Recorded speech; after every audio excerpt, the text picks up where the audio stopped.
5 reasons a church should adopt Bitcoin. What if the way your church stores money is quietly undermining its mission? This sounds dramatic, but stay with me. Most churches today operate entirely within a monetary system that they've never questioned. We budget in dollars, we save in dollars, we raise funds in dollars, and we trust that the dollars we store today will roughly have the same value tomorrow. But Scripture tells us that how we view and use money says something about us. It shapes behavior, it reflects power and values, and it reveals in what or who we trust. Jesus talked about money more than almost any other topic.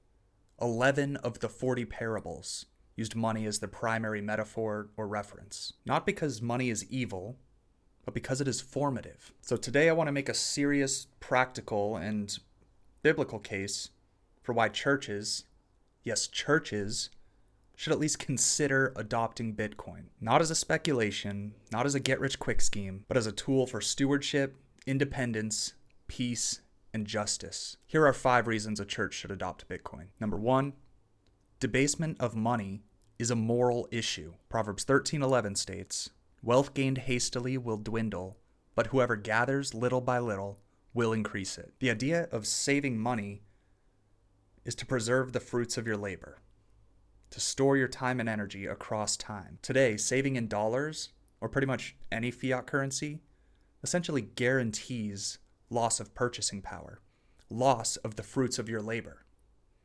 loss of the fruits of your congregation's labor. Since 2020 alone, the US dollar has lost around 20% of its purchasing power. That likely means that a lot of churches who attempted to save faithfully in dollars were delayed in their projects, mission work, or staff expansion. They were silently taxed without consent. This is called monetary debasement, and Scripture condemns it. Leviticus 19:35-36 says, "You shall do no wrong in judgment in measures of length or weight or quantity. You shall have just balances, just weights." Inflation is an unjust balance. Money printing, a hidden weight. And it disproportionately harms those who save, not those who borrow. Churches are uniquely harmed by this situation because churches are long-term institutions. We're able to think in years, if not decades, rather than quarterly earnings reports. When money decays, it punishes patience, prudence, and faithfulness. Bitcoin is the first form of money in human history with a fixed supply. No central authority can debase it. No committee can print more of it to fund wars, bailouts, or political favors. For a church that believes in honest measures and long-term thinking, this matters. Number 2, government tyranny is not theoretical. Throughout history, governments have repeatedly targeted churches financially. In China, churches are surveilled, bank accounts are frozen, and donations are restricted. In Nigeria, Christian organizations have had accounts seized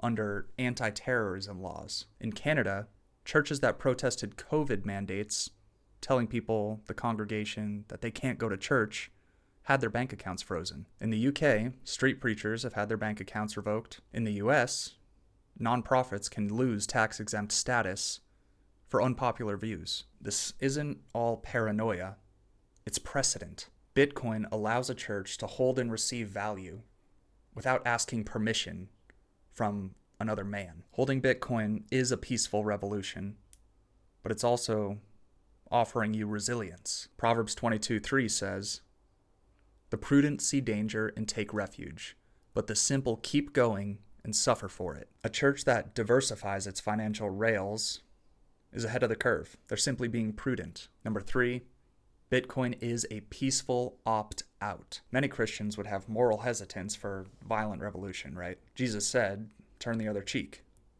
But what does that look like financially? Bitcoin is what turning the other cheek looks like financially. Instead of protesting inflation, instead of lobbying for better policy, and especially instead of raging online, Christians can just opt out. No riots, no coercion, no force, just choosing a better system. Early Christians didn't overthrow Rome. They just lived differently until Rome could no longer ignore them. Number 4, you're able to avoid debt and fund ministry through savings. Proverbs 22:7, "The borrower is slave to the lender." Christians are often forced into debt because savings is what is punished by the current system. Inflation destroys building funds and a congregation's faithful tithes. Bitcoin restores the ability to save first and build later. Just imagine funding a new building without a mortgage, supporting missionaries from a stored surplus rather than emergency fundraising, and endowing future ministry without relying on Wall Street or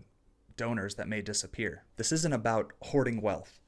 It's about delayed consumption for a greater overall kingdom impact. Joseph stored grain during years of abundance, not to speculate, but to serve during famine. Bitcoin allows churches to store value over time in a way that fiat currency simply cannot. And number 5, you're just aligning with what is good for the world. Finally, and this is critical, Bitcoin is not just good for churches.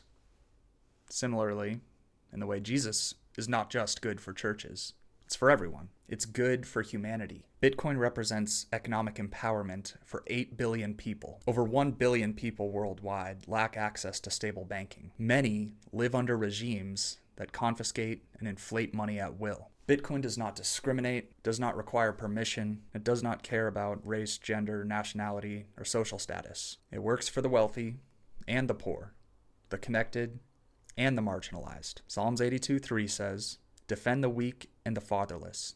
Uphold the cause of the poor and the oppressed."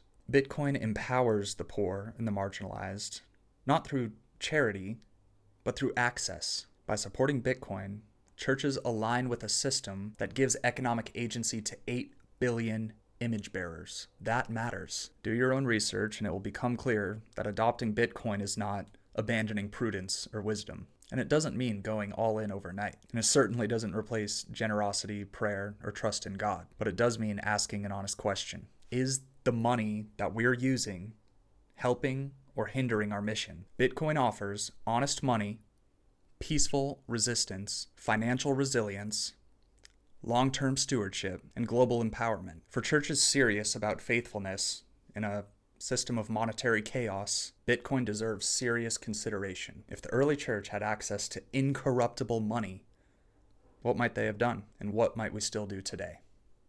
Thank you.